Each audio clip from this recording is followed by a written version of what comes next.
Hi, a recent Sunday night movie I watched was Steptoe and Son Ride Again, the sequel to their first screen outing. In it, again, we have Wilfred Brambell and Harry H Corbett as the father and son rag and bone men, based on the long running BBC sitcom. But unlike the first film, it's not a completely miserable, depressing watch. It actually remembers to be a comedy.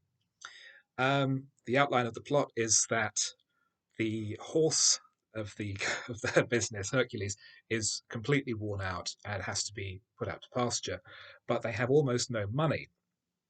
Um, uh, Harold is tricked by a local gangster into buying a greyhound, which they think will make them their fortune, but they find that they can't train it, so they have to find another way to make up the money that they owe the gangster.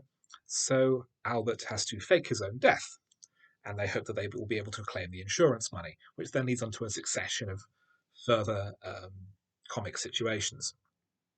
The first film I complained about being too grim, too depressing, with scenes that are just flat out grim drama about a man trapped in a situation with his parasitic father.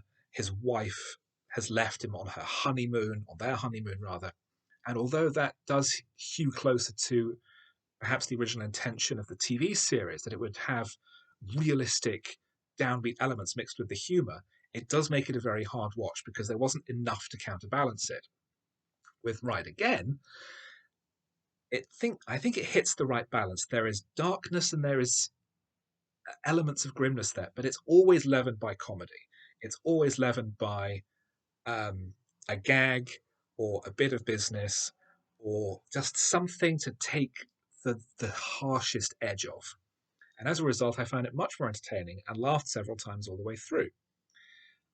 It's also notable in that a final sequence set in a graveyard contains possibly the earliest parody of Night of the Living Dead, with one vicar believing that Harold, who has, for plot reasons, bandages around his head and has burst out of a mausoleum, worries that he might be a zombie and runs off screaming.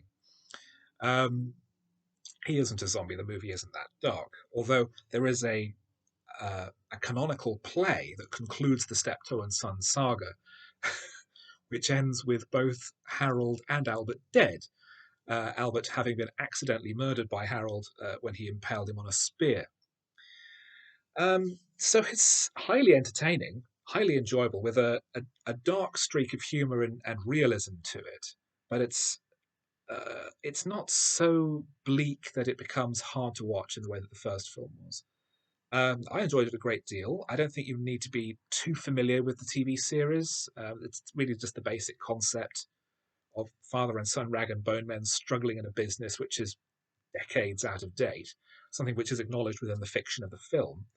And as a result, it's very enjoyable, and much to my surprise, I would recommend it.